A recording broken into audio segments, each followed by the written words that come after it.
Teisha Bader with the JBS News Update for Tuesday, November the 25th, 2014. Israeli Prime Minister Benjamin Netanyahu responded today to criticism over the controversial Jewish state bill he hopes to pass. As you may have seen on IBA News, the bill would result in a new basic law defining Israel as the nation-state of the Jewish people. U.S. State Department spokesman Jeff Rathke said yesterday regarding the bill that the U.S. would, quote, expect any final legislation to continue Israel's commitment to democratic principles. The Anti-Defamation League National Director Abe Foxman said Israel's Jewish and democratic character and its definition as the homeland of the Jewish people is already expressed in the country's Declaration of Independence and other legal documents.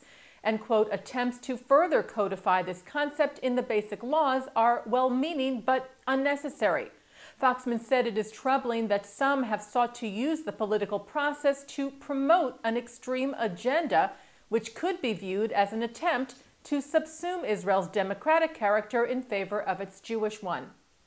Netanyahu responded to the criticism today, which has also come from his own coalition, saying, "I don't know a country that is more democratic or a more vibrant democracy than Israel in the world, certainly not in our region."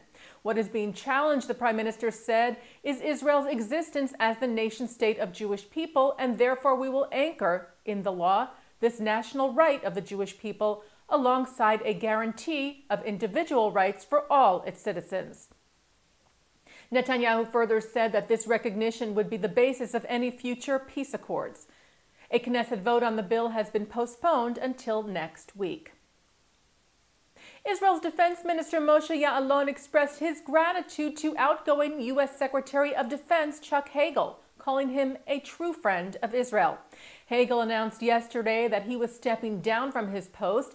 The ADL thanked Hagel as well. National Director Abe Foxman said the ADL deeply appreciated Hagel's service and leadership, particularly in the fight against terrorism and extremism. Foxman said of Hagel his hands-on engagement to ensure that our ally Israel can live in safety and security and maintain its rightful place in the community of nations will have a lasting impact. 2 Jewish men were injured last night when they were attacked by a group of Arab men in Jerusalem's Old City near the Jaffa Gate.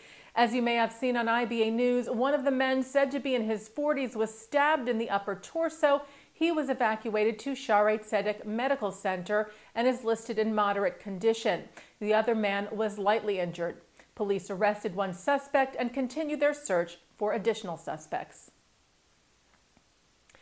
The United Jewish Appeal in Toronto held a mass fundraising drive this weekend for one of the men injured in the Har Nof synagogue attack last week that killed 5 people.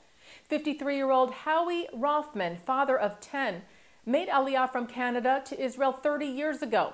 He was severely injured in the terror attack at the synagogue and remains in a medically induced coma after suffering brain damage and having lost vision in one eye. UJA Toronto Representative Steve Shulman said fundraising is usually for the community at large and not for an individual, but that they made an exception in this case. Shulman said Howie is a product of this community, and in terms of need, it's tremendous. We have to do something. That is the essence of being Jewish.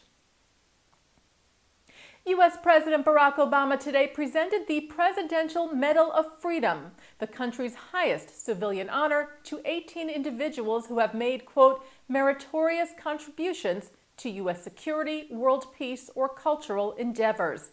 Among the honorees, posthumous medals were presented to the families of slain civil rights workers James Chaney, Andrew Goodman, and Michael Schwerner, who were murdered by the Ku Klux Klan when they went to Mississippi to register black voters in the summer of 1964. Chaney was an African-American, Goodman and Schwerner were Jewish. And while they're often remembered for how they died, we honor them today for how they lived, with the idealism and the courage of youth. Inspired by their sacrifice, we continue to fight for the ideals of equality and justice for which they gave their lives.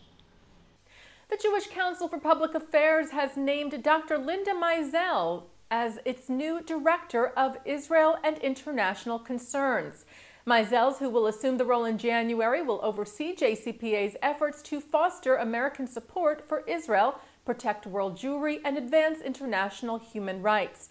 Meisels has taught on the history of anti-Semitism as well as the Arab-Israeli conflict and served at the Jewish Federation of Greater Philadelphia as the Senior Associate for Israel and Middle East Affairs.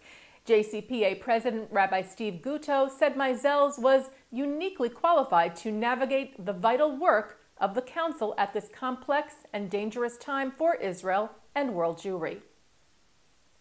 And turning now to our programming for tonight, Tuesday, November the 25th, at 8 o'clock, lecturer and author Rabbi Joseph Telushkin sits with the editor and publisher of the Jewish Week, Gary Rosenblatt, to discuss Telushkin's new book, Rebbe, The Life and Teachings of Menachem M. Schneerson. That's at Lincoln Square Synagogue in New York City. And at 9 tonight, Mark Golub is joined by Rabbi Abraham Twersky on L'chaim. That's here on JBS and jbstv.org.